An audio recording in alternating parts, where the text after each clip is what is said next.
해풍이 트고 해가 뜬다. 지난 50억 년 동안 매일 있어왔던 일이다. 황금빛 태양은 그 긴 세월 동안 한결같은 얼굴을 하고 있었다. 그러나 태양은 너무 먼 존재다. 태양의 신비를 풀기 위해서 먼저 우주의 원리를 이해해야 할 것이다.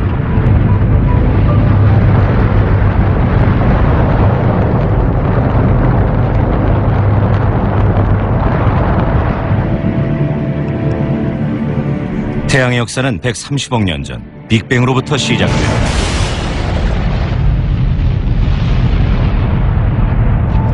우주는 그렇게 탄생해 빛의 속도로 팽창했다. 우주에는 모두 1000억 개의 은하가 있고 우리의 은하도 그중 하나다.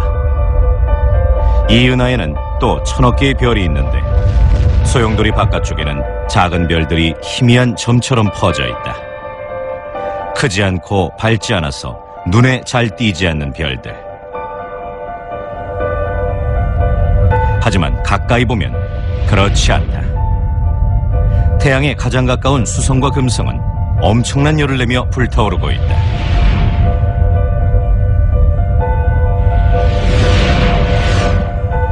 태양에서 멀어질수록 태양의 영향을 덜 받는다.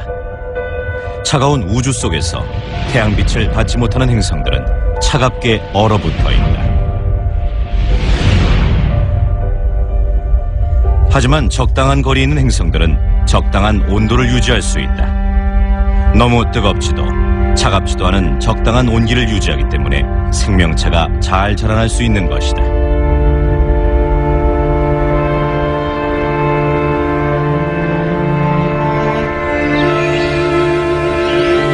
지구의 모든 생물은 태양에 의존해 살아가고 있다. 태양은 지구의 생태계, 모든 동식물을 존재하게 하는 힘이다. 태양이 없다면 지구는 한낱 돌덩이에 불과할 것이다.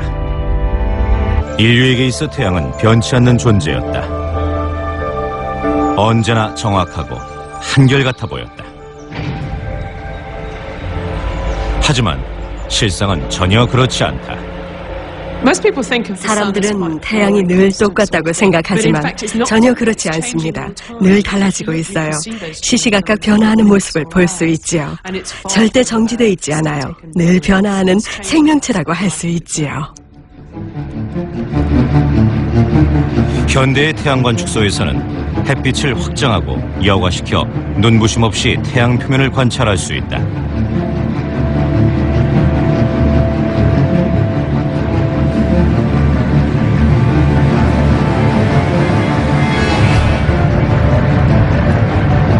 이것이 태양의 표면이다. 요동치며 끓어오르는 모습을 볼 수 있다. 마치 용광로처럼 부글부글 끓고 있다.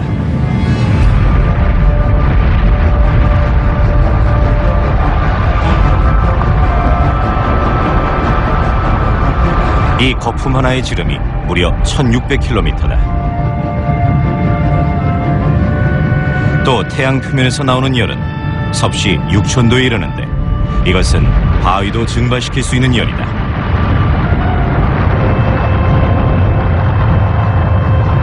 태양은 거대한 별이다. 지구를 100만 개 채워넣어도 남을 정도로 크다. 그 거대한 태양의 표면에서 주기적으로 대형 폭발이 일어나는데 이때 원자폭탄 10억 개에 달하는 에너지가 발생한다. 이런 현상을 이해하기 위해서는 태양 깊은 곳에서 어떤 일이 벌어지고 있는지 알아봐야 한다. 모든 힘은 바로 거기에서 나오기 때문이다.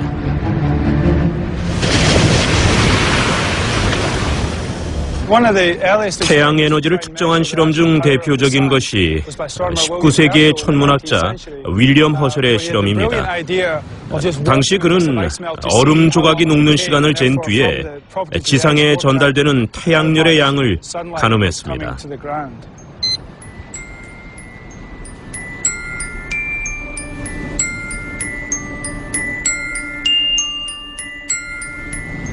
태양열을 측정하는 실험치고는 시시해 보일지도 모른다. 하지만 윌리엄 허셜은 얼음 조각이 녹는 시간을 이용해 태양열 계산법을 개발해냈다. 얼음이 녹는데 29분이 걸렸습니다. 허셜은 이렇게 얼음이 녹는데 걸린 시간을 이용해서 태양열의 기본값을 얻어냈습니다. 윌리엄 허셜의 이론은 이렇다. 지구에 얼음 한 조각이 녹았다는 것은 태양이 지구까지의 거리 1억 5천만 킬로미터 반경 내에 있는 얼음을 녹이기에 충분한 열을 발산했다는 뜻이다. 태양을 중심으로 한 반경 1억 5천만 킬로미터의 천체 내에는 수많은 얼음 조각이 포진해 있다. 다 합치면 지구보다 더 큰 얼음덩이가 만들어질 것이다. 그 많은 얼음을 30분에 녹이려면 1조와트의 1000조배에 달하는 열 에너지가 필요하다. 간단하지만 놀랍게도 무척 정확한 계산이다. 오늘날 인공위성이 보내온 자료와 대조해봐도 오차가 크지 않다. 이건 상상조차 힘든 엄청난 에너지인데 그 에너지를 단 1초만 빌려온다고 해도 지구는 향후 100만 년 동안의 에너지 문제를 해결할 수 있는 것이다.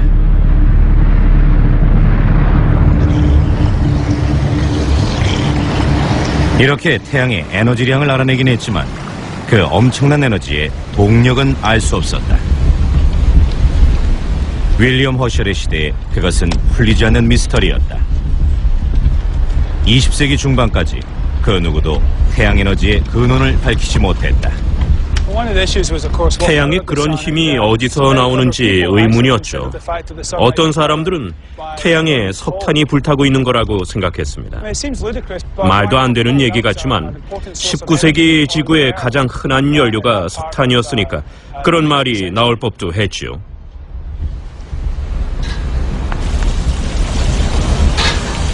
태양이 정말 석탄으로 이루어져 있었다면 엄청난 비극이 닥쳤을 것이다. 몇천 년 만에 모두 불타서 사라져버렸을 것이기 때문이다. 지금이야 농담처럼 들리지만 이것은 200년 전에 진지하게 다뤄졌던 가설이다. 당시엔 지구의 역사가 몇천 년에 불과한 것으로 알고 있었다.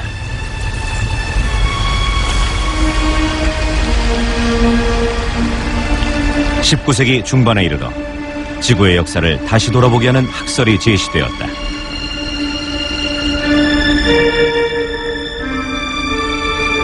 지질학자들이 암석층을 연구한 결과 지구의 역사가 생각한 것보다 훨씬 오래됐다는 사실을 깨달았다. 지구가 더 일찍 탄생했다면 태양도 그만큼 더 오래된 것으로 이해해야 했다. 이 암석의 지층을 분석해보면 수억 년 전의 것임을 알 수 있습니다. 세크라멘토 천문대 부근에서는 3억 년 된 화석이 발견되기도 했죠. 그 아래 1km 정도 분포된 지층은 그보다 더 오래된 것으로 추정되고 있습니다. 지질학자들은 이런 지층을 통해서 지구가 10억 년 이전에 태어났다는 것을 알게 됐습니다. 당시 천문학자들은 태양의 나이를 만년으로 보았었죠. 지질학계의 주장이 맞다면 천문학자들은 태양열의 근원을 다시 생각해야 했습니다.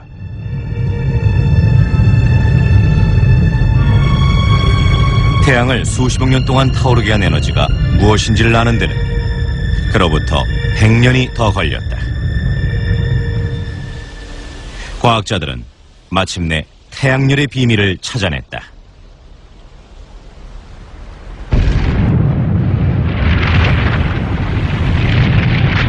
수소는 우주에서 가장 흔하게 볼 수 있는 원소다. 태양 에너지의 비밀은 바로 이 가스에 있다.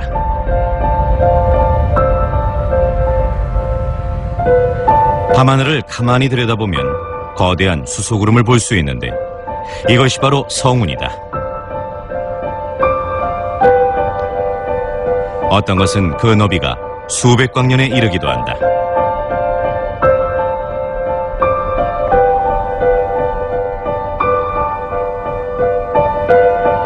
성운은 크고 새로운 별들의 빛을 받아 밤하늘을 밝게 비추기도 하는데 그 중에서 별이 탄생하는 일도 있다.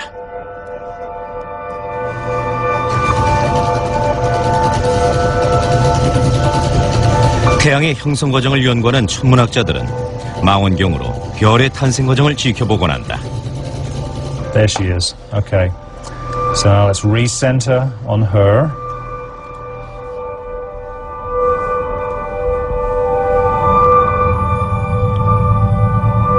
여러 개의 성운을 관찰하다 보면 별이 만들어지는 과정을 단계별로 조합해 볼 수 있다.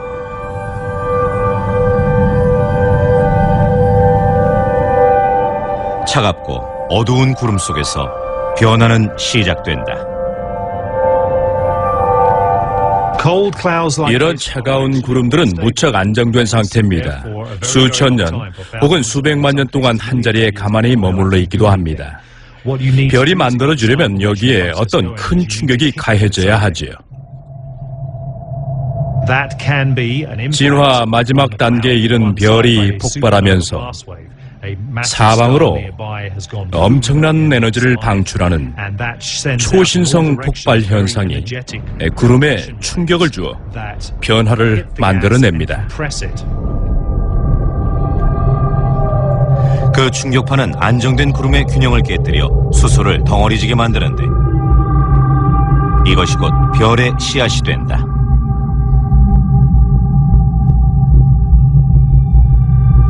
수소 덩어리의 인력이 점점 커지면서 주변의 수소들을 흡수하고 이 과정은 100만 년 정도 계속된다. 수소가 뭉치면서 온도는 올라간다. 아직 빛을 내지는 않지만 별이 돼가고 있는 중이다. 수소 덩어리는 점점 커져가며 제자리를 돌면서 훗날 태양계의 식구가 될 파편들을 뿜어내기 시작한다. 이와 같은 과정을 통해서 태양계가 형성됐습니다. 우리 태양계를 보면은 모든 행성이 태양 주위를 같은 방향으로 같은 면에서 돌고 있습니다. 모두 한 비행기를 타고 움직이는 것처럼 말이죠. 그것은 바로 초기 행성들이 태양 둘레에서부터 생겨났기 때문입니다.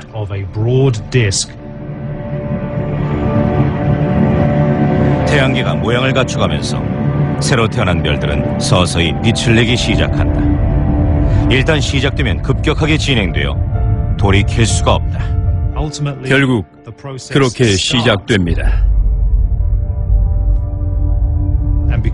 첫 번째 융합에서 많은 에너지가 방출되면서 곧바로 변화가 이루어집니다. 새로 태어난 별들은 금세 주위를 환히 비추게 되고 스스로 빛나기 시작하죠. 모든 게 급격히 이루어집니다.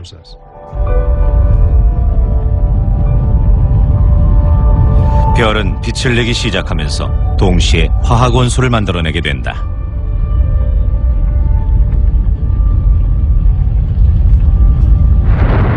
우리 주변의 모든 사물은 별의 중심에서 만들어진 원소들로 이루어져 있다.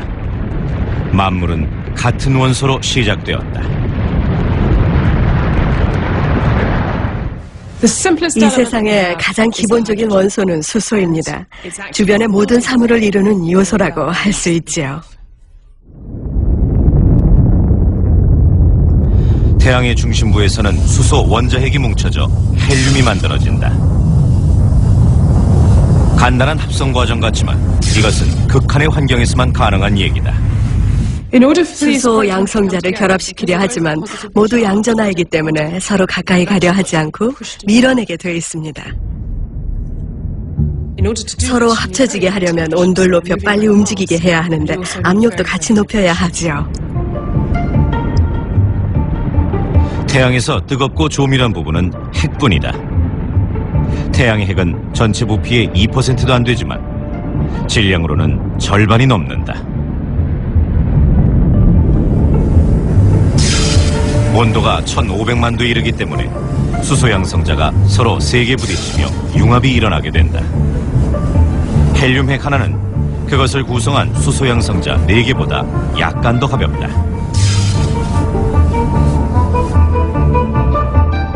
아인슈타인이 밝혔듯이 그 질량 차이가 에너지로 바뀌게 되는 것이다. 에너지는 질량 곱하기 빛의 속도 제곱과 같습니다. 빛의 속도 값은 굉장히 크지요. 그래서 질량이 작더라도 아주 큰 에너지를 얻을 수 있습니다. 그것이 태양이 만들어내는 에너지의 값이죠. 태양에선 1초에 500만 톤의 물질이 에너지로 전환된다. 50억 년 동안 타올랐지만 그간 태양이 사용한 수소는 절반도 되지 않는다. 핵에서 만들어진 빛은 표면으로 나오기까지 50만 킬로미터 이상을 움직여야 한다. 그런데 여기서 빛은 빨리 움직이질 못한다. 태양의 중심부는 무척 빽빽해서 빛의 속도가 초속 1mm를 넘지 못하기 때문이다. 태양의 중심에서 표면까지 빛이 이동하는 데는 20만 년이 걸린다. 하지만 그 빛이 지구에 도달하기까지는 겨우 8분이 걸린다. 이것이 바로 지구에서 1억 5천만 킬로미터 떨어진 곳에서 만들어진 핵융합 에너지의 모습이다. 가까이서 보면 이런 모습이 된다. 인류가 수소폭탄을 만든 것은 태양을 재창조하려는 시도와 다름없다. 수소가 든 기구에 압력을 가해 에너지를 발산하게 하는 원리는 똑같다. The sun. In 1958, Britain announced that she could produce this power in the laboratory in a machine called Zeta. There is a real prospect of unlimited energy from controlled thermonuclear fusion. 하지만 계획대로 되진 않았다. 그로부터 50년이 지난 지금, 그때 그 연구소에서 지구에 또 다른 태양을 만들어내려 하고 있다.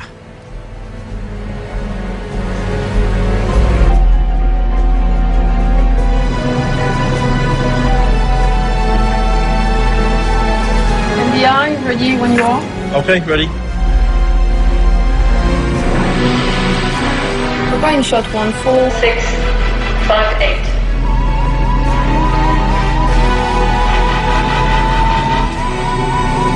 Starting shot in 5 seconds.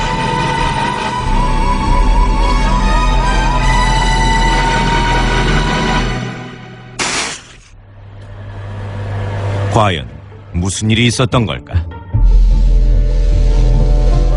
300배 느린 화면으로 보면 플라즈마의 압력과 열이 가해져서 태양의 핵에서처럼 극한의 조건이 만들어지는 것을 볼 수 있다.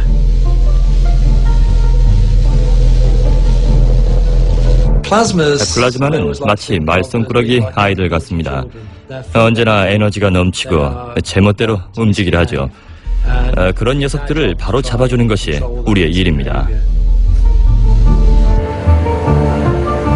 지구에서 이 입자들을 융합하려면 그 온도가 태양의 중심부보다 10배는 더 높아야 한다. 움직임이 빨라진 중성자들이 폭발을 일으키면 온도가 100만 도 이상으로 치솟게 된다. 바로 이때 핵융합 에너지를 얻어낼 수 있는 것이다. 수년간 플라즈마를 제어하는 법을 연구해온 과학자들은 머지않아 태양 에너지를 활용할 수 있을 것으로 기대하고 있다.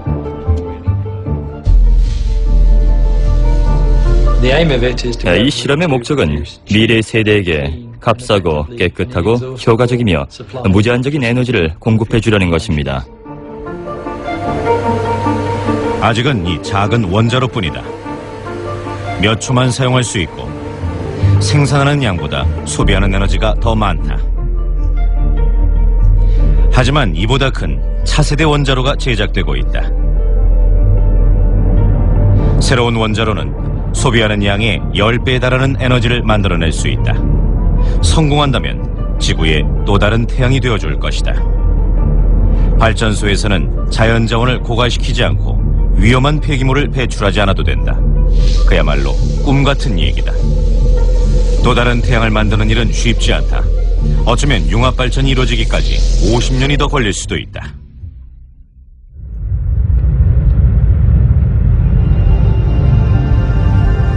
우린 그때까지 기다려야 한다.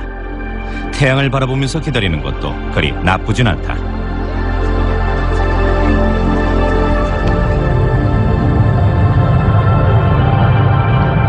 대부분 사람들은 기분을 좋게 해주는 건 태양의 열이라고 알고 있고 그것도 맞긴 합니다. 하지만 연구 결과에 따르면 중요한 건 열이 아니라 빛이죠. 실제로 태양은 우리의 하루 일과를 좌우한다. 우린 모두 아침에 일어나 밤에 잠이 든다.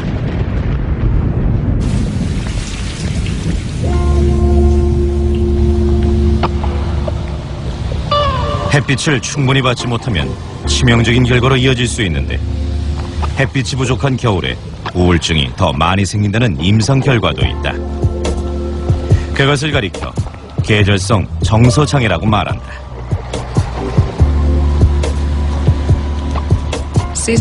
계절성 정서장애는 가을에서 초겨울에 시작되는 우울증입니다. 봄에서 초여름 사이에 완전히 회복되죠. 겨울이 되면 의기소침하고 우울해지는 사람들이 있습니다. 그중 일부는 치료가 필요할 정도로 굉장히 심각해지죠. 태양에는 여러 가지 현상이 벌어지고 있다. 분 단위로 벌어지는 일도 있고 연 단위로 벌어지는 일도 있다. 이처럼 태양의 표면은 끊임없이 움직인다. 이제까지 우리는 태양의 힘과 그것이 지구에 미치는 영향을 알아보았다. 인류가 수백 년 전부터 태양을 연구하게 된 계기가 있다. 태양에서 점이 발견됐기 때문이다. 흑점은 태양 표면에 나타난 검은 부분들로 흑점 하나의 크기가 지구에 맞먹습니다. 이것이 오늘 촬영한 흑점 사진입니다. 아쉽게도 바람이 불고 구름이 끼어서 사진이 그렇게 선명하지 않습니다. 하지만 흑점의 모양을 자세히 볼 수 있을 정도의 해상도는 되죠.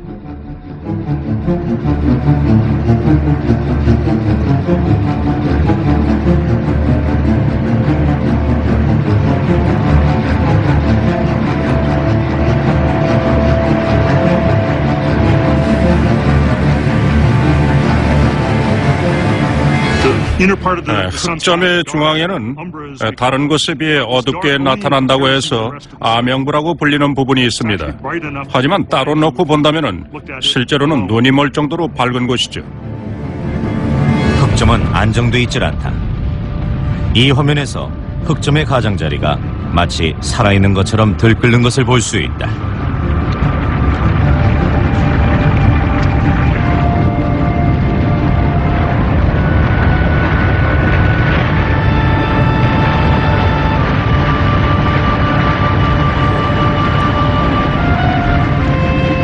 과학계에서는 400년 동안 이 흑점의 운동을 연구해왔다.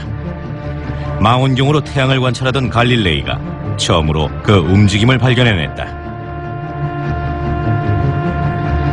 태양 표면에서 검은 점이 끓어오르는 것을 목격한 갈릴레이는 여러 날에 걸쳐 관찰하면서 그것이 모두 한 방향으로 움직인다는 사실을 알아냈다. 갈릴레이의 결론은 명쾌했다. 그는 태양이 자전하고 있고 양극보다 적도 쪽에서 더 빨리 돈다고 보았다. 갈릴레이의 이 발견은 태양의 비밀을 이해하는 데 중요한 열쇠가 되었다. 갈릴레이 이후 흑점의 운동과 변화에 대한 의문은 서서히 풀리게 되었다. 때로 태양에는 수백 개의 흑점이 나타났지만 어떨 때는 모두 사라지곤 했다. 이런 변화에는 법칙이 있었다. 태양의 흑점을 몇 년 동안 관찰해보면 11년을 주기로 나타나고 사라진다는 것을 알 수 있죠. 몇 주에서 몇 달 동안 단 하나의 점도 나타나지 않는 극소기에서 수백 개의 흑점이 나타나는 극대기가 되면 다시 흑점이 줄어들기 시작하면서 약 6년 뒤에 다시 극소기로 돌아갑니다. 그러나 어떻게 해서 이런 주기가 나타나는지, 흑점은 어떻게 생겨나는지는 의문으로 남았다. 태양의 흑점이 지구에 어떤 영향을 주고 있다는 의혹은 계속 제기되어 왔다. 그러나 그게 무엇인지 정확히 밝혀지진 않았다. 태양의 흑점은 우리 주위의 다양한 것들과 관계가 있습니다. 밀가루 가격하며 동물털에 굵게 하며 셀 수 없이 많지요. 만일 제 웹사이트에 둘러서 제가 올린 흑점 상태에 따라 주식 시황을 예측하는 사람이 있습니다. 제가 하루라도 흑점 상태를 보고하지 않으면 알아야 한다고 난리를 치죠. 그 덕에 투자 잘해서 돈 벌었다면 제가 사례를 받아야 하겠죠. 태양의 흑점은 지구 기온에 영향을 미치긴 하지만 큰 차이를 주진 않는다. 가장 크게 영향을 미친 시절은 300년이 지나서 발견되었다.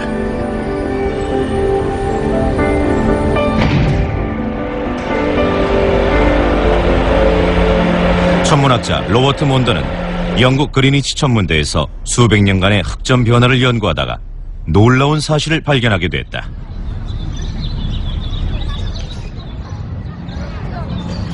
19세기 후반에 로버트 몬더는 태양의 흑점에 관심을 갖고 연구하기 시작합니다. 그러다 이상한 우연을 발견하죠. 17세기 중반부터 18세기까지 흑점의 수가 급격히 줄어든 것을 알게 됩니다. 오늘날 나타나는 흑점의 흑이 일부러 줄어 있었죠. 그는 그 시기를 몬더 극속이라고 부릅니다.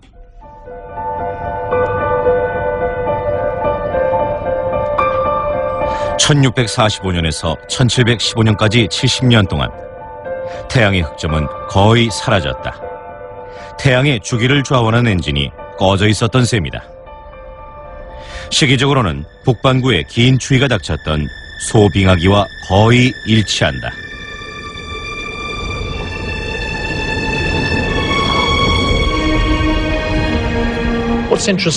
소빙하기의 특징은 기온이 크게 떨어지지는 않았다는 겁니다.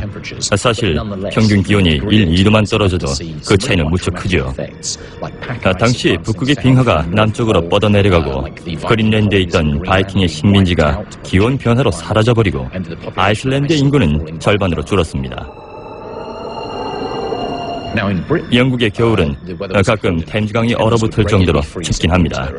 하지만 당시엔 얼음 축제라고 해서 얼어붙은 템즈강에 사람들이 모여들곤 했죠.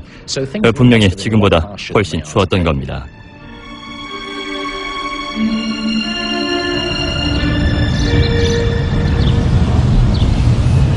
흑점이 사라지면서 태양에 생긴 어떤 변화로 인해 지구의 기온이 떨어졌던 것이다. 하지만 태양의 열 에너지가 줄어든 건 아니었다. 흑점이 많아진다고 해서 태양이 뜨거워지거나 밝아지진 않는다.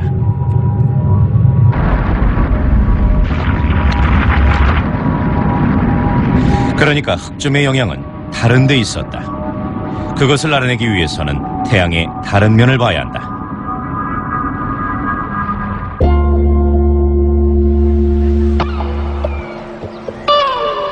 태양이 지구에 주는 것은 열과 빛만은 아니다. 선텐을 해보면 알 수 있듯이 자외선이 있다. 태양은 우리의 피부색을 바꿀 정도의 자외선을 지구에 보내고 있는데, 물론 그것은 태양이 방출하는 자외선의 극히 일부로, 나머지는 대기를 통과하면서 걸러진다. 그렇듯 지구에서는 태양의 실체를 접할 수 없다. 태양의 진면목을 보려면 지구를 떠나 우주로 나가야 한다.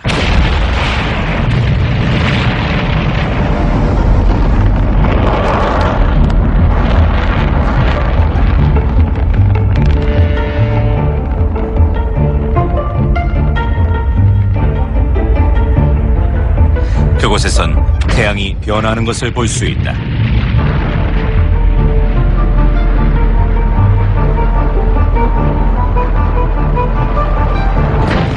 자외선 속에서 흑점은 은백색으로 불타고 있다.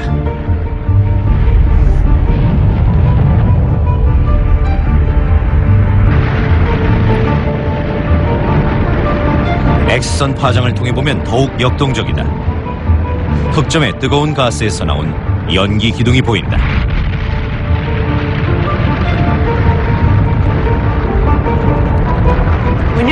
우리 눈에 보이는 것은 태양의 표면에 불과합니다. 하지만 자외선이나 X선을 통해선 온도가 무려 100만 도에 이르는 태양의 뜨거운 대기까지 볼 수 있죠. 반면 표면 온도는 6,000도 정도입니다. 그러니까 이건 태양의 또 다른 얼굴입니다.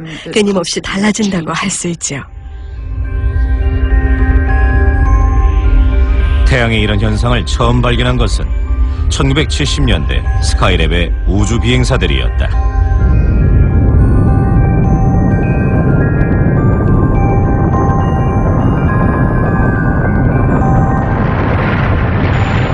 전엔 누구도 태양의 이런 모습을 본 적이 없었다.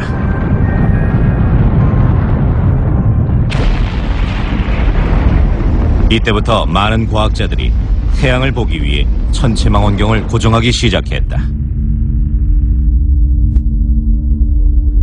태양과 헬리오스의 관측 위성인 소호가 가장 큰 활약을 했는데, 이 위성은 지구에서 160만 킬로미터 떨어진 라그랑주점, 즉 태양과 지구 간의 인력이 균형을 이루는 위치에 있다.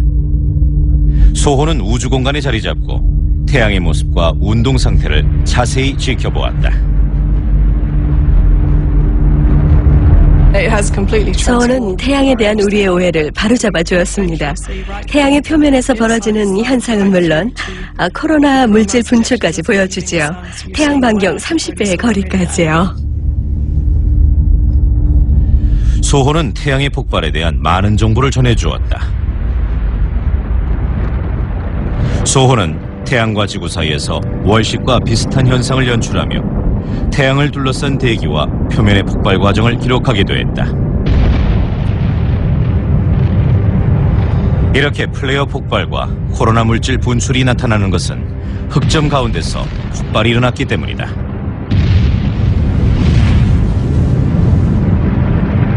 태양의 대기 속에서 폭발이 일어나는 순간 그 온도는 수천만 도로 극도로 뜨거워지게 됩니다. 아주 짧은 시간에 이런 급격한 변화가 일어나게 되죠. 다 폭발하고 나면 에베레스트 산만큼의 물질이 태양에서 떨어져 나온 것을 볼 수 있습니다. 태양 극소기에는 폭발이 자주 일어나지 않는다. 하지만 11년마다 찾아오는 극대기에는 태양계에서 가장 활발하게 폭발이 일어난다.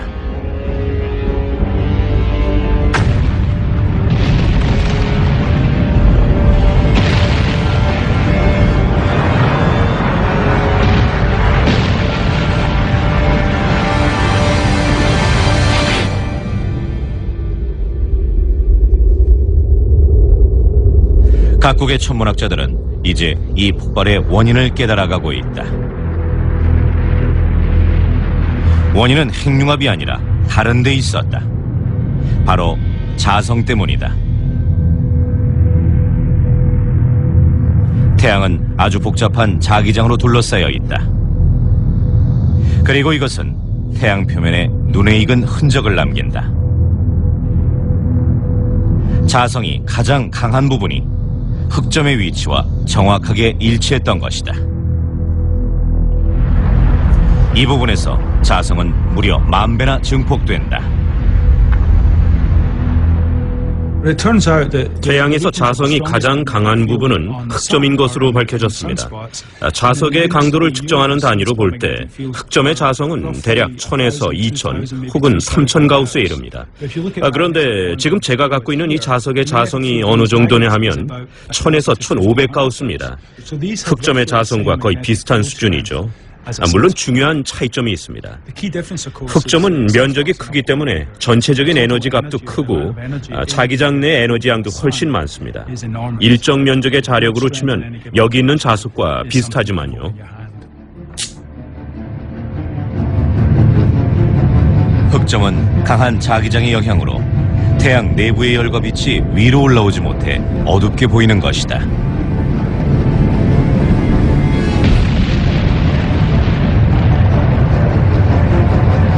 성능 좋은 관측기구로는 태양 주변의 자기장을 눈으로 볼 수도 있다.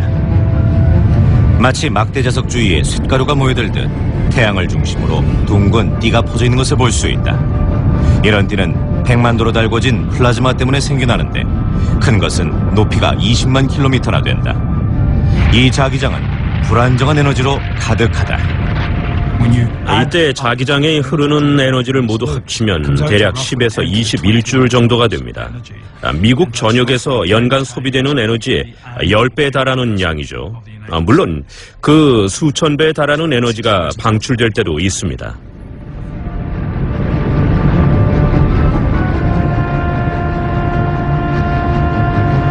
둥근띠는 태양의 자기장이 꼬여있기 때문에 생겨난다. 긴장이 고조되어 자기장이 끊어지는 순간 태양의 대기층에서 훅발이 일어난다. 그러니까 태양의 에너지는 그간 자기장에 들어찬 에너지가 갑자기 터져 나오면서 발생하는 것입니다. 고무줄을 손가락에 감고 힘껏 잡아당겼다가 갑자기 손을 놓으면 고무줄이 앞으로 튕겨나가는 것과 같은 이치죠.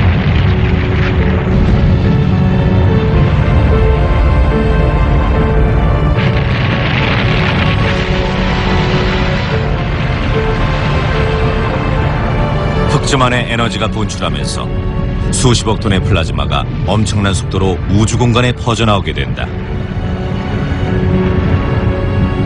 때로 이것은 지구로 날아들기도 한다.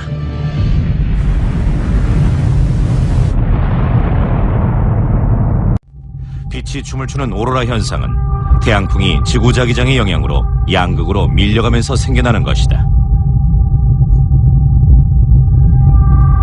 태양풍이 대기 상층부를 강타하면서 극지방의 하늘엔 오묘한 빛이 생겨난다.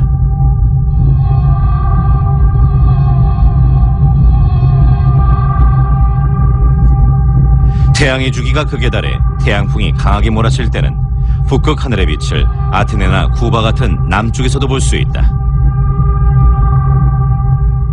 하지만 태양풍과 자기장의 충돌은 우리 눈에 보이지 않는 작용을 하기도 한다.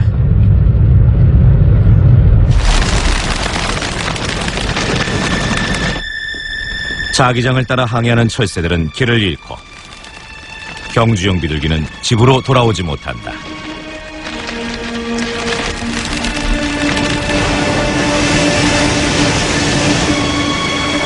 태양의 운동이 활발해지면 고래의 집단 자살도 늘어난다.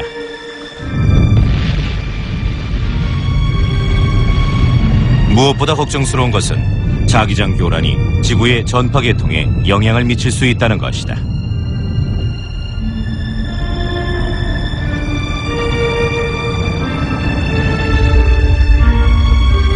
강력한 태양풍은 위성을 파괴하거나 손상을 입혀서 치명적인 결과를 낳을 수도 있다. 우리는 우리가 의식하는 것보다 더 많이 태양의 영향을 받고 있습니다. 태양이 폭발의 형태로 자성이 강한 에너지와 코로나 물질을 분출하는 순간 당장은 인식하지 못하지만 휴대폰 통화 중에 소음이 나고 끊어지는 일이 생기죠. 태양의 운동이 활발해질 때 그런 일이 생깁니다.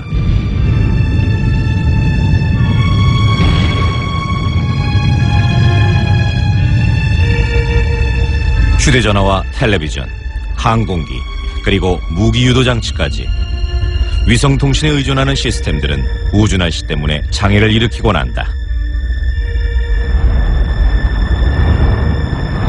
우리가 그런 시스템에 의존할수록 태양의 운동에 더 많이 영향받게 되는 것이다.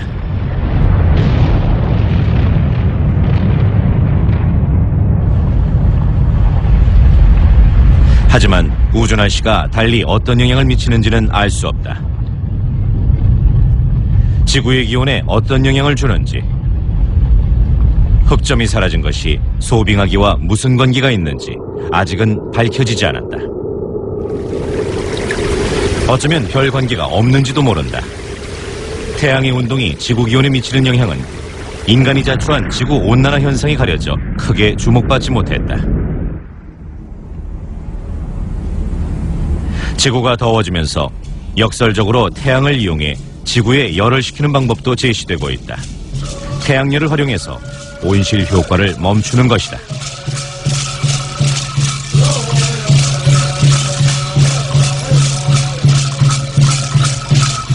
미국 남서부 사막에 사는 원주민들은 주어진 환경을 보존하면서 사는 것이 얼마나 중요한지를 인식하고 있다. 그간 지구에는 화재와 화산 폭발, 지진, 쓰나미 같은 자연재해가 이어졌습니다. 지구가 지쳤다는 신호를 보내고 있는 겁니다. 쉬어가라는 경고인 셈이죠.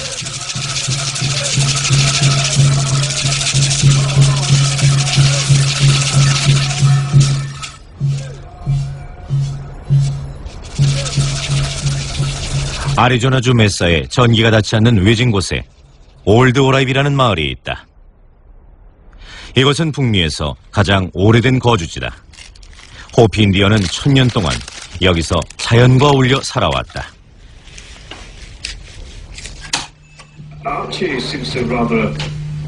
그렇다고 현대 문명의 이기를 누리지 않는다는 것은 아니다. 그들도 필요할 때는 전기를 쓴다.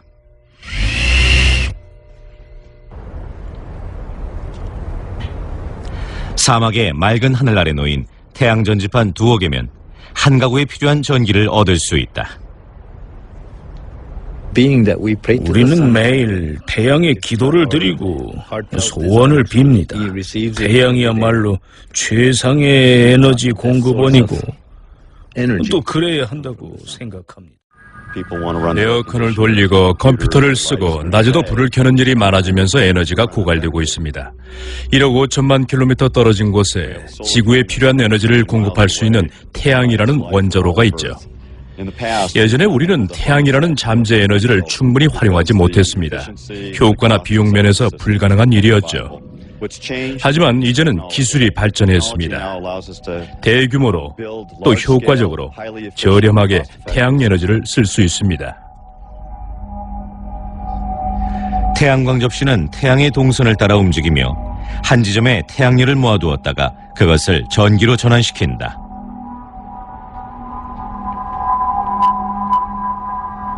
이것은 기존의 태양열 에너지 시스템보다 2배 이상 효과가 있다. 접시 하나가 작은 마을 하나를 감당할 수 있고 몇 개가 모이면 도시 하나를 움직일 수도 있다. 시스템 하나당 10가구에 필요한 25kW의 전력을 낼 수 있습니다. 우린 이것을 대규모로 활용할 계획입니다. 2만 개 정도로 늘려서 500메가와트 정도의 전력을 낼 수 있게 말이죠. 그 정도면 웬만한 화력발전소나 원자력 발전소에 맞먹습니다. 얼마 전 최초의 상업용 태양력 발전소 건설 계획이 발표됐다. 캘리포니아 사막 한가운데 8,000평방미터 부지에서 거울로 무정하게 될 태양력 발전소는 샌디에고시에 전기를 공급하게 된다. 기술과 효율이 높아지면 전 세계로 퍼져나갈 것이다.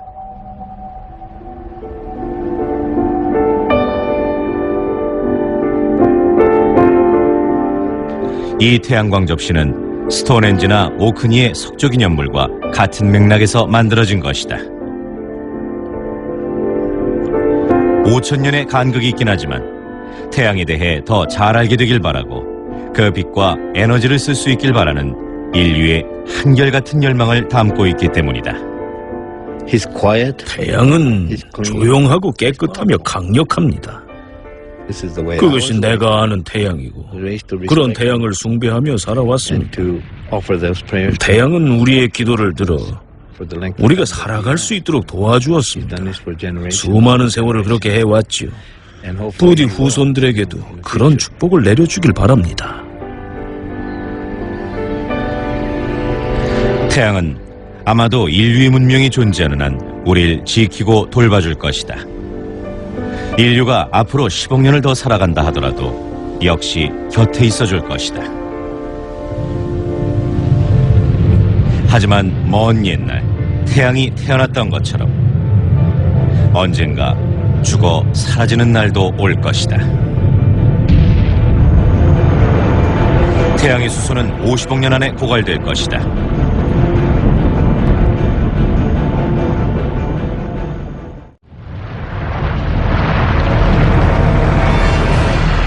그리고 태양은 더 이상 타오르지 않게 된다.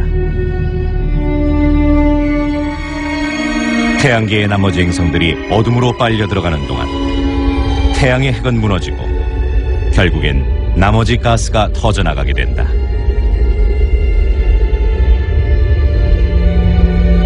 그리고 영원한 암흑이 찾아온다. 태양과 지구의 이야기는 이렇게 끝맺게 된다. 그리고 은하계 한 구석은 빛을 잃게 될 것이다. 우주 저편에서는 이와 똑같은 과정이 10억 개의 별에서 되풀이되게 된다. 광활한 우주에서 반짝이는 이름 모를 별들은 모두 같은 운명을 맞게 될 것이다. 흑점은 태양 표면에 나타난 검은 부분들로 흑점 하나의 크기가 지구에 맞먹습니다. 이것이 오늘 촬영한 흑점 사진입니다. 아쉽게도 바람이 불고 구름이 끼어서 사진이 그렇게 선명하지 않습니다. 하지만 흑점의 모양을 자세히 볼 수 있을 정도의 해상도는 되죠.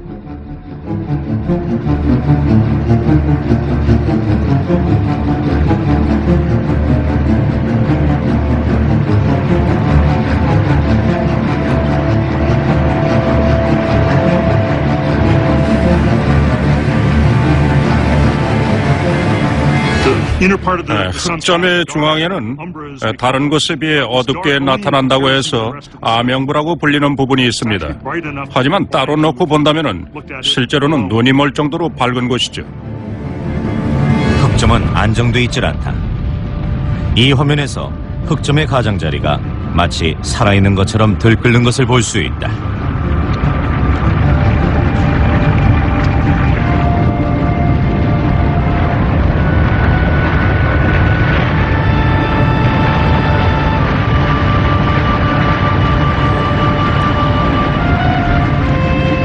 과학계에서는 400년 동안 이 흑점의 운동을 연구해 왔다.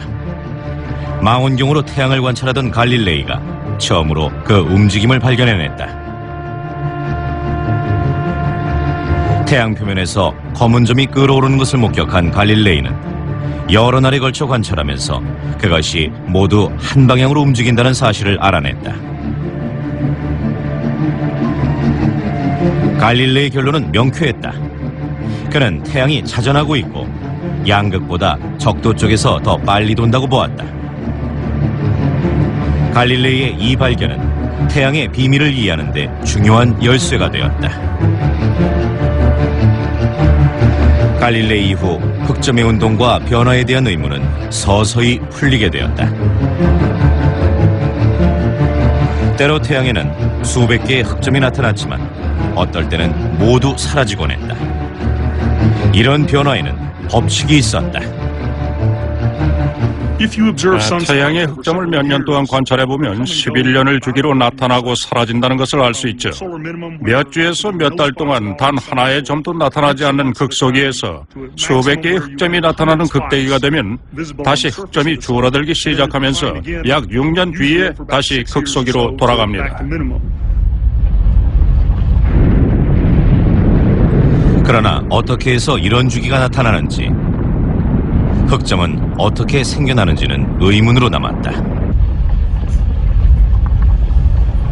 태양의 흑점이 지구에 어떤 영향을 주고 있다는 의혹은 계속 제기되어 왔다. 그러나 그게 무엇인지 정확히 밝혀지진 않았다.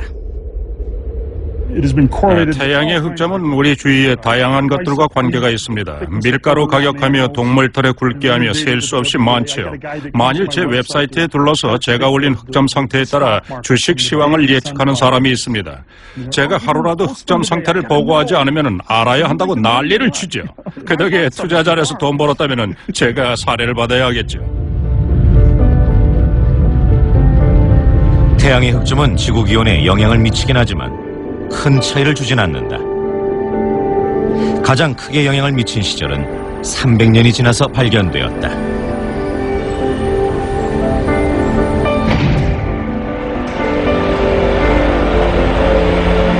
천문학자 로버트 몬더는 영국 그리니치 천문대에서 수백 년간의 흑점 변화를 연구하다가 놀라운 사실을 발견하게 됐다.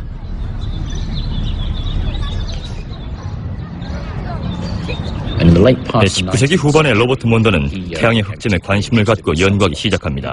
그러다 이상한 우연을 발견하죠. 17세기 중반부터 18세기까지 흑점의 수가 급격히 줄어든 것을 알게 됩니다.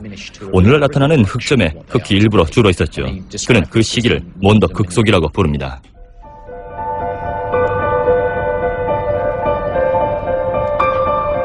(1645년에서 1715년까지) 70년 동안 태양의 흑점은 거의 사라졌다. 태양의 주기를 좌우하는 엔진이 꺼져 있었던 셈이다. 시기적으로는 북반구에 긴 추위가 닥쳤던 소빙하기와 거의 일치한다.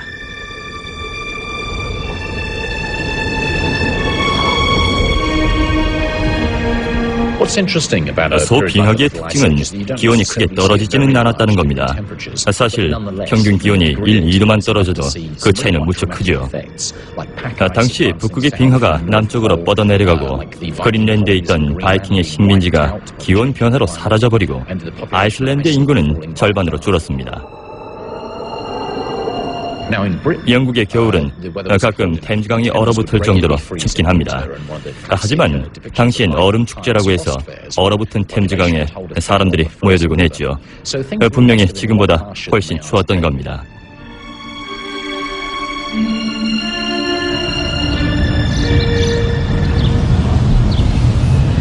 흑점이 사라지면서 태양에 생긴 어떤 변화로 인해 지구의 기온이 떨어졌던 것이다. 하지만 태양의 열 에너지가 줄어든 건 아니었다. 흑점이 많아진다고 해서 태양이 뜨거워지거나 밝아지진 않는다.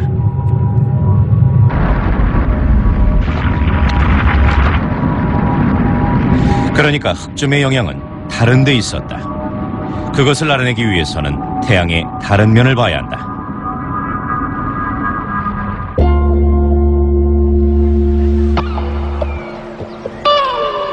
태양이 지구에 주는 것은 열과 빛만은 아니다. 선텐을 해보면 알 수 있듯이 자외선이 있다.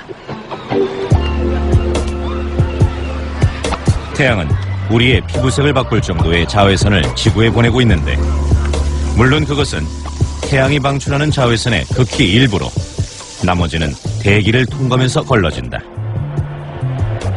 그렇듯 지구에서는 태양의 실체를 접할 수 없다. 태양의 진면목을 보려면 지구를 떠나 우주로 나가야 한다.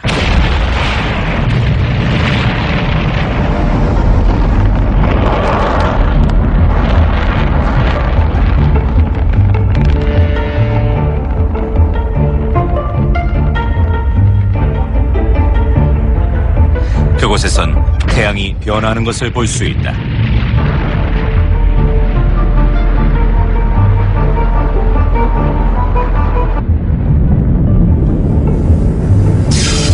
온도가 1500만 도에 이르기 때문에 수소 양성자가 서로 세게 부딪히며 융합이 일어나게 된다. 헬륨 핵 하나는 그것을 구성한 수소 양성자 4개보다 약간 더 가볍다.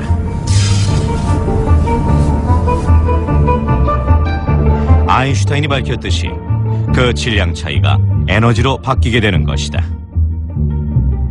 에너지는 질량 곱하기 빛의 속도 제곱과 같습니다.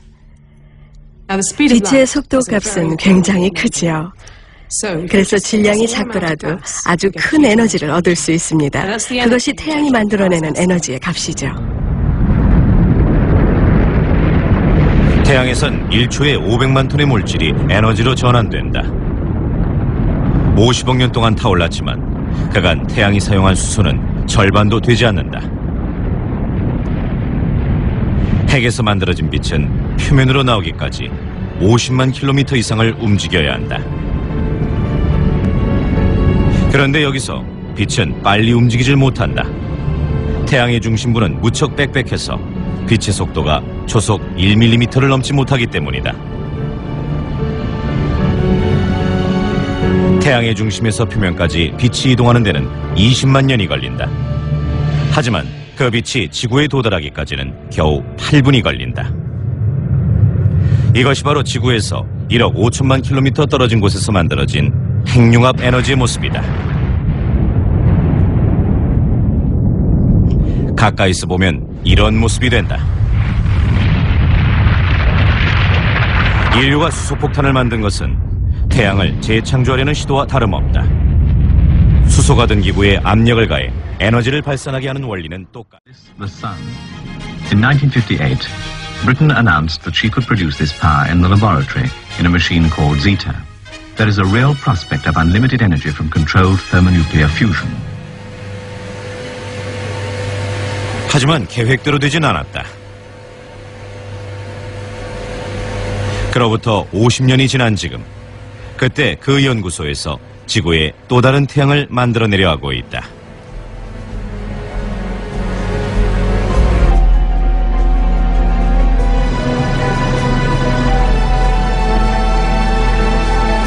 NBI, ready when you are.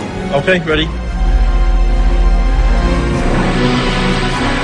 Brain shot 14658.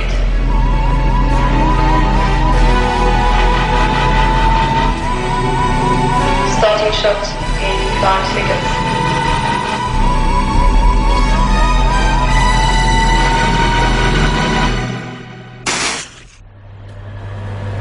과연 무슨 일이 있었던 걸까? 300배 느린 화면으로 보면 플라즈마의 압력과 열이 가해져서 태양의 핵에서처럼 극한의 조건이 만들어지는 것을 볼 수 있다.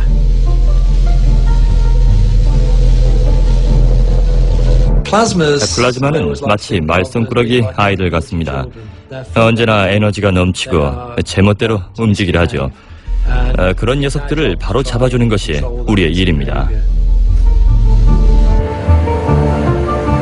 지구에서 이 입자들을 융합하려면 그 온도가 태양의 중심부보다 10배는 더 높아야 한다. 움직임이 빨라진 중성자들이 폭발을 일으키면 온도가 100만 도 이상으로 치솟게 된다. 바로 이때 핵융합 에너지를 얻어낼 수 있는 것이다. 수년간 플라즈마를 제어하는 법을 연구해온 과학자들은 머지않아 태양의 에너지를 활용할 수 있을 것으로 기대하고 있다.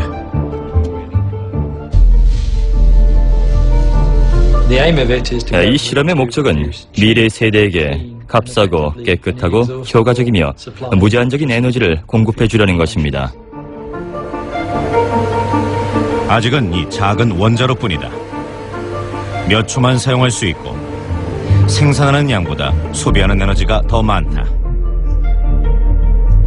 하지만 이보다 큰 차세대 원자로가 제작되고 있다. 새로운 원자로는 소비하는 양의 10배에 달하는 에너지를 만들어낼 수 있다. 성공한다면 지구에 또 다른 태양이 되어줄 것이다. 발전소에서는 자연자원을 고갈시키지 않고 위험한 폐기물을 배출하지 않아도 된다. 그야말로 꿈 같은 얘기다. 또 다른 태양을 만드는 일은 쉽지 않다. 어쩌면 융합 발전이 이루어지기까지 50년이 더 걸릴 수도 있다.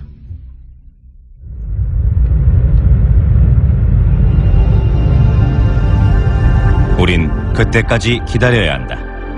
태양을 바라보면서 기다리는 것도 그리 나쁘진 않다.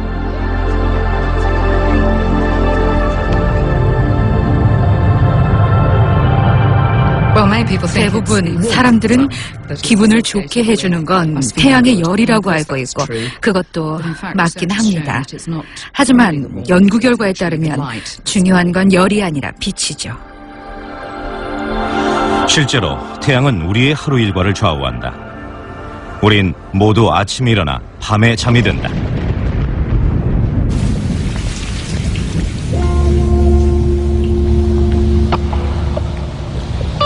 햇빛을 충분히 받지 못하면 치명적인 결과로 이어질 수 있는데 햇빛이 부족한 겨울에 우울증이 더 많이 생긴다는 임상 결과도 있다.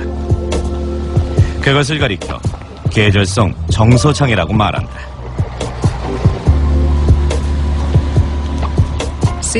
계절성 정서장애는 가을에서 초겨울에 시작되는 우울증입니다. 봄에서 초여름 사이에 완전히 회복되죠. 겨울이 되면 의기소침하고 우울해지는 사람들이 있습니다. 그중 일부는 치료가 필요할 정도로 굉장히 심각해지죠. 태양에는 여러 가지 현상이 벌어지고 있다. 분 단위로 벌어지는 일도 있고 연 단위로 벌어지는 일도 있다. 이처럼 태양의 표면은 끊임없이 움직인다. 이제까지 우리는 태양의 힘과 그것이 지구에 미치는 영향을 알아보았다. 인류가 수백 년 전부터 태양을 연구하게 된 계기가 있다. 태양에서 점이 발견됐기 때문이다. 태양이 정말 석탄으로 이루어져 있었다면 엄청난 비극이 닥쳤을 것이다. 몇천 년 만에 모두 불타서 사라져버렸을 것이기 때문이다. 지금이야 농담처럼 들리지만 이것은 200년 전에 진지하게 다뤄졌던 가설이다. 당시엔 지구의 역사가 몇천 년에 불과한 것으로 알고 있었다.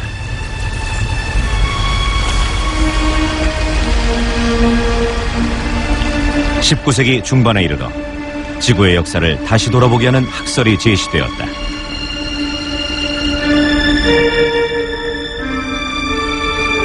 지질학자들이 암석층을 연구한 결과 지구의 역사가 생각한 것보다 훨씬 오래됐다는 사실을 깨달았다. 지구가 더 일찍 탄생했다면 태양도 그만큼 더 오래된 것으로 이해해야 했다. 이 암석의 지층을 분석해보면 수억 년 전의 것임을 알 수 있습니다. 세크라멘토 천문대 부근에서는 3억 년 된 화석이 발견되기도 했죠. 그 아래 1km 정도 분포된 지층은 그보다 더 오래된 것으로 추정되고 있습니다. 지질학자들은 이런 지층을 통해서 지구가 10억 년 이전에 태어났다는 것을 알게 됐습니다. 당시 천문학자들은 태양의 나이를 만년으로 보았었죠. 지질학계의 주장이 맞다면 천문학자들은 태양열의 근원을 다시 생각해야 했습니다.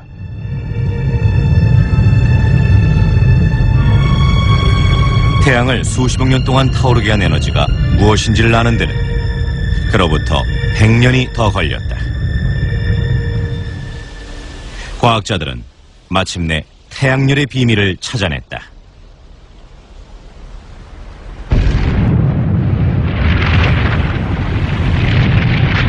수소는 우주에서 가장 흔하게 볼 수 있는 원소다.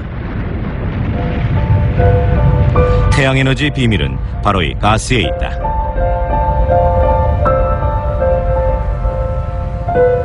밤하늘을 가만히 들여다보면 거대한 수소 구름을 볼 수 있는데 이것이 바로 성운이다. 어떤 것은 그 너비가 수백 광년에 이르기도 한다.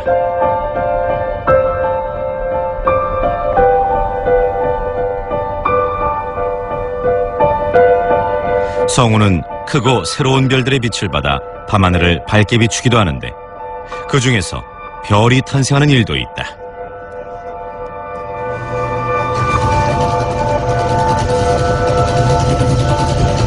태양의 형성 과정을 연구하는 천문학자들은 망원경으로 별의 탄생 과정을 지켜보곤 한다. There she is. Okay. So let's recenter on her.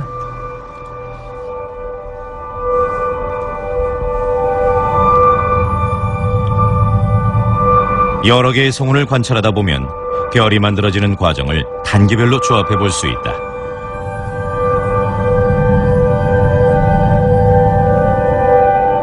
차갑고 어두운 구름 속에서 변화는 시작된다. 이런 차가운 구름들은 무척 안정된 상태입니다. 수천 년 혹은 수백만 년 동안 한자리에 가만히 머물러 있기도 합니다.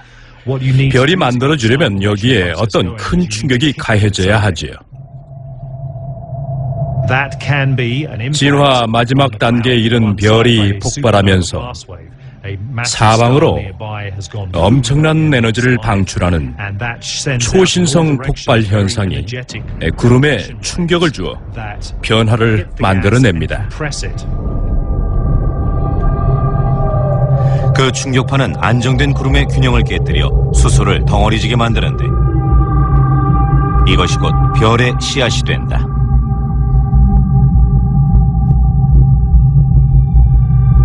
수소 덩어리의 인력이 점점 커지면서 주변의 수소들을 흡수하고 이 과정은 100만 년 정도 계속된다. 수소가 뭉치면서 온도는 올라간다. 아직 빛을 내지는 않지만 별이 돼가고 있는 중이다. 수소 덩어리는 점점 커져가며 제자리를 돌면서 훗날 태양계의 식구가 될 파편들을 뿜어내기 시작한다. 이와 같은 과정을 통해서 태양계가 형성됐습니다. 우리 태양계를 보면은 모든 행성이 태양 주위를 같은 방향으로 같은 면에서 돌고 있습니다. 모두 한 비행기를 타고 움직이는 것처럼 말이죠. 그것은 바로 초기 행성들이 태양 둘레에서부터 생겨났기 때문입니다.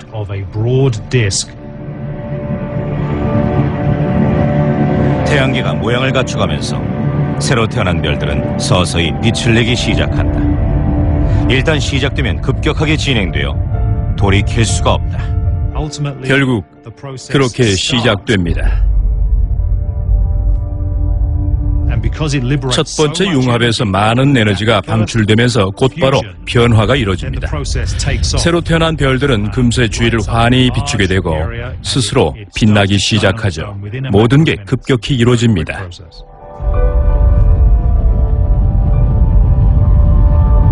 별은 빛을 내기 시작하면서 동시에 화학 원소를 만들어내게 된다.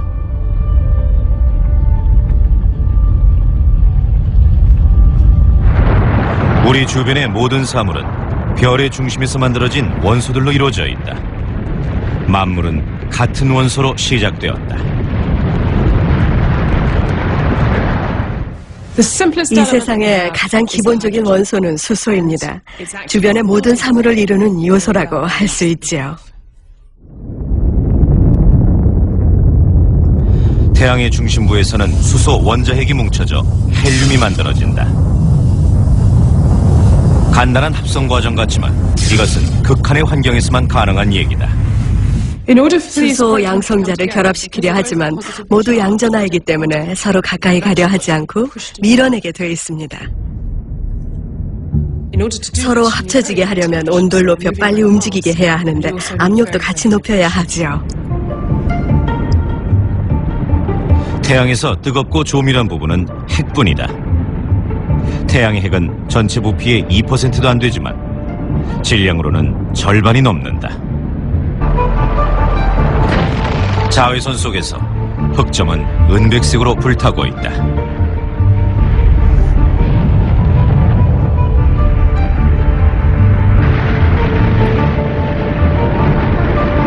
X선 파장을 통해 보면 더욱 역동적이다. 흑점의 뜨거운 가스에서 나온 연기 기둥이 보인다.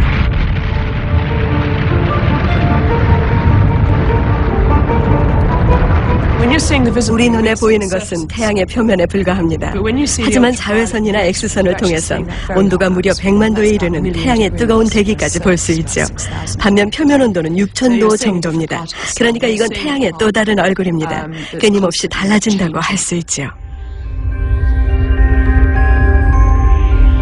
태양의 이런 현상을 처음 발견한 것은 1970년대 스카이랩의 우주 비행사들이었다.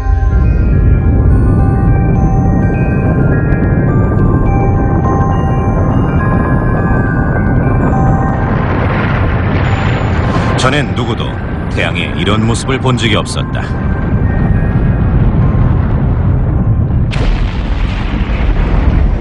이때부터 많은 과학자들이 태양을 보기 위해 천체망원경을 고정하기 시작했다. 태양과 헬리오스의 관측 위성인 소호가 가장 큰 활약을 했는데 이 위성은 지구에서 160만 킬로미터 떨어진 라그랑주점, 즉 태양과 지구 간의 인력이 균형을 이루는 위치에 있다. 소호는 우주 공간에 자리 잡고 태양의 모습과 운동 상태를 자세히 지켜보았다. 소호는 태양에 대한 우리의 오해를 바로잡아 주었습니다. 태양의 표면에서 벌어지는 현상은 물론 코로나 물질 분출까지 보여주지요. 태양 반경 30배의 거리까지요. 소호는 태양의 폭발에 대한 많은 정보를 전해주었다.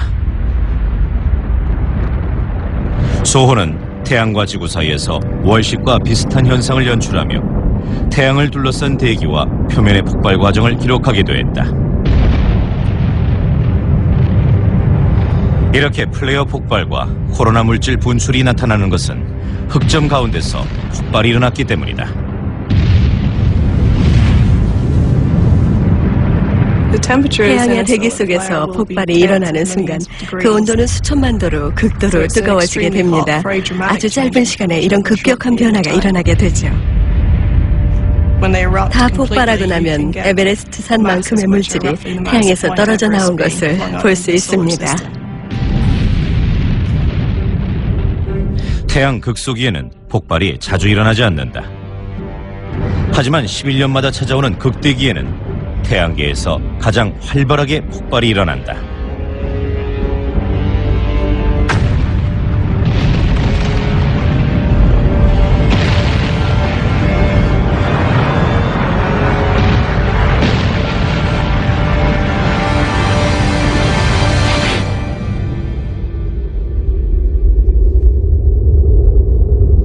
각국의 천문학자들은 이제 이 폭발의 원인을 깨달아가고 있다. 원인은 핵융합이 아니라 다른 데 있었다. 바로 자성 때문이다. 태양은 아주 복잡한 자기장으로 둘러싸여 있다. 그리고 이것은 태양 표면에 눈에 익은 흔적을 남긴다. 자성이 가장 강한 부분이 흑점의 위치와 정확하게 일치했던 것이다. 이 부분에서 자성은 무려 10,000배나 증폭된다. 태양에서 자성이 가장 강한 부분은 흑점인 것으로 밝혀졌습니다. 자석의 강도를 측정하는 단위로 볼 때 흑점의 자성은 대략 1000에서 2000 혹은 3000 가우스에 이릅니다. 그런데 지금 제가 갖고 있는 이 자석의 자성이 어느 정도냐 하면 1000에서 1500 가우스입니다. 흑점의 자성과 거의 비슷한 수준이죠. 물론 중요한 차이점이 있습니다. 흑점은 면적이 크기 때문에 전체적인 에너지 값도 크고 자기장 내 에너지 양도 훨씬 많습니다. 일정 면적의 자력으로 치면 여기 있는 자석과 비슷하지만요. 흑점은 강한 자기장의 영향으로 태양 내부의 열과 빛이 위로 올라오지 못해 어둡게 보이는 것이다.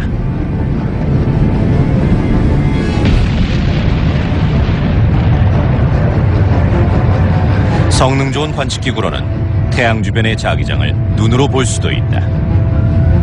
마치 막대자석 주위에 쇳가루가 모여들듯 태양을 중심으로 둥근 띠가 퍼져 있는 것을 볼 수 있다. 이런 띠는 100만 도로 달궈진 플라즈마 때문에 생겨나는데 큰 것은 높이가 20만 킬로미터나 된다. 이 자기장은 불안정한 에너지로 가득하다. 이때 자기장에 흐르는 에너지를 모두 합치면 대략 10에서 21줄 정도가 됩니다. 미국 전역에서 연간 소비되는 에너지의 10배에 달하는 양이죠.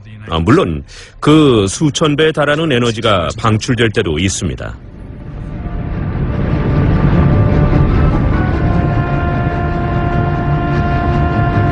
둥근 띠는 태양의 자기장이 꼬여있기 때문에 생겨난다. 긴장이 고조되어 자기장이 끊어지는 순간 태양의 대기층에서 폭발이 일어난다. 그러니까 태양의 에너지는 그간 자기장에 들어찬 에너지가 갑자기 터져 나오면서 발생하는 것입니다. 고무줄을 손가락에 감고 힘껏 잡아당겼다가 갑자기 손을 놓으면 고무줄이 앞으로 튕겨나가는 것과 같은 이치죠.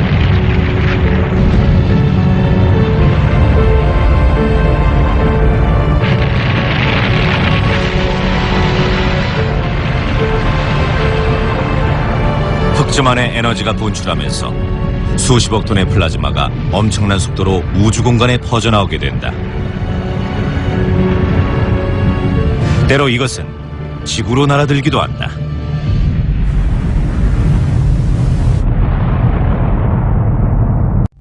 빛이 춤을 추는 오로라 현상은 태양풍이 지구 자기장의 영향으로 양극으로 밀려가면서 생겨나는 것이다. 태양풍이 대기 상층부를 강타하면서 극지방의 하늘엔 오묘한 빛이 생겨난다.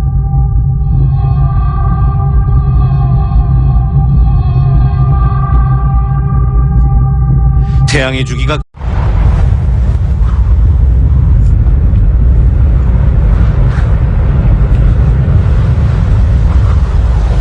동이 트고 해가 뜬다. 지난 50억 년 동안 매일 있어왔던 일이다. 황금빛 태양은 그 긴 세월 동안 한결같은 얼굴을 하고 있었다. 그러나 태양은 너무 먼 존재다. 태양의 신비를 풀기 위해서 먼저 우주의 원리를 이해해야 할 것이다.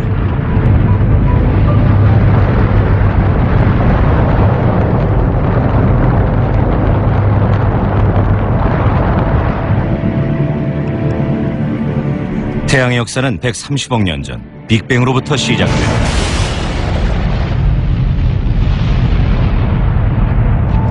우주는 그렇게 탄생해 빛의 속도로 팽창했다. 우주에는 모두 1000억 개의 은하가 있고 우리의 은하도 그중 하나다. 이 은하에는 또 1000억 개의 별이 있는데 소용돌이 바깥쪽에는 작은 별들이 희미한 점처럼 퍼져 있다. 크지 않고 밝지 않아서 눈에 잘 띄지 않는 별들. 하지만 가까이 보면 그렇지 않다. 태양에 가장 가까운 수성과 금성은 엄청난 열을 내며 불타오르고 있다.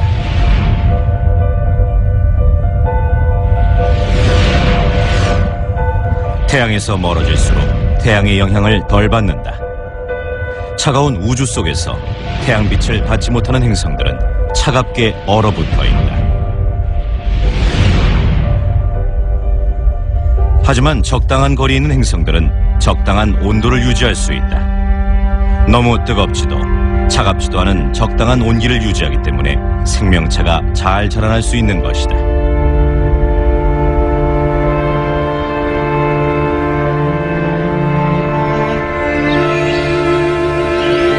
지구의 모든 생물은 태양에 의존해 살아가고 있다. 태양은 지구의 생태계, 모든 동식물을 존재하게 하는 힘이다. 태양이 없다면 지구는 한낱 돌덩이에 불과할 것이다. 인류에게 있어 태양은 변치 않는 존재였다. 언제나 정확하고 한결같아 보였다. 하지만 실상은 전혀 그렇지 않다. 사람들은 태양이 늘 똑같다고 생각하지만 전혀 그렇지 않습니다. 늘 달라지고 있어요. 시시각각 변화하는 모습을 볼 수 있지요. 절대 정지돼 있지 않아요. 늘 변화하는 생명체라고 할 수 있지요. 현대의 태양관 축소에서는 햇빛을 확장하고 여과시켜 눈부심 없이 태양 표면을 관찰할 수 있다.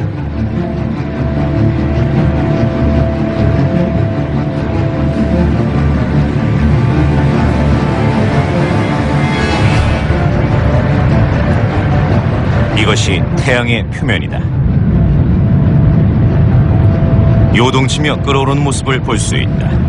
마치 용광로처럼 부글부글 끓고 있다.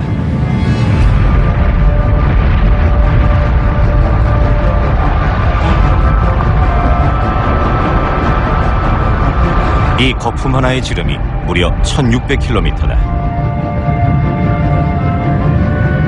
또 태양 표면에서 나오는 열은 섭씨 6000도에 이르는데 이것은 바위도 증발시킬 수 있는 열이다.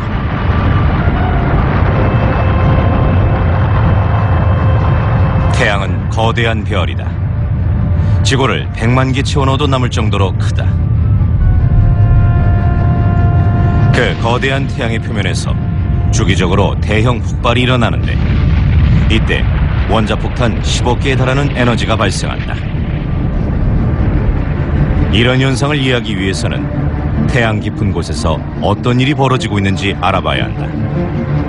모든 힘은 바로 거기에서 나오기 때문이다.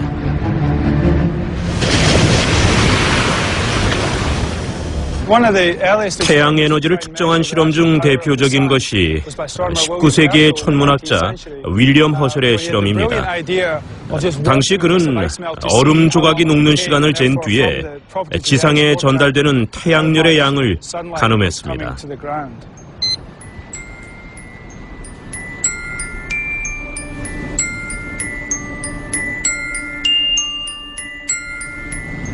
태양열을 측정하는 실험치고는 시시해 보일지도 모른다. 하지만 윌리엄 허셜은 얼음 조각이 녹는 시간을 이용해 태양열 계산법을 개발해냈다. 얼음이 녹는데 29분이 걸렸습니다. 허셜은 이렇게 얼음이 녹는데 걸린 시간을 이용해서 태양열의 기본값을 얻어냈습니다. 윌리엄 허셜의 이론은 이렇다. 지구에 얼음 한 조각이 녹았다는 것은 태양이 지구까지의 거리 1억 5천만 킬로미터 반경 내에 있는 얼음을 녹이기에 충분한 열을 발산했다는 뜻이다. 태양을 중심으로 한 반경 1억 5천만 킬로미터의 천체 내에는 수많은 얼음 조각이 포진해 있다. 다 합치면 지구보다 더 큰 얼음덩이가 만들어질 것이다. 그 많은 얼음을 30분에 녹이려면 1조 와트의 1000조 배에 달하는 열 에너지가 필요하다. 간단하지만 놀랍게도 무척 정확한 계산이다. 오늘날 인공위성이 보내온 자료와 대조해봐도 오차가 크지 않다. 이건 상상조차 힘든 엄청난 에너지인데 그 에너지를 단 1초만 빌려온다고 해도 지구는 향후 100만 년 동안의 에너지 문제를 해결할 수 있는 것이다.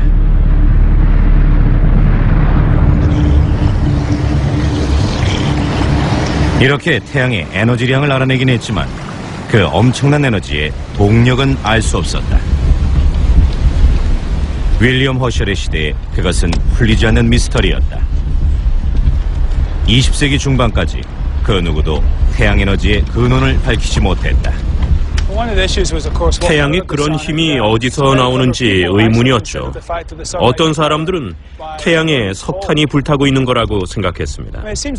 말도 안 되는 얘기 같지만 19세기 지구의 가장 흔한 연료가 석탄이었으니까 그런 말이 나올 법도 했지요.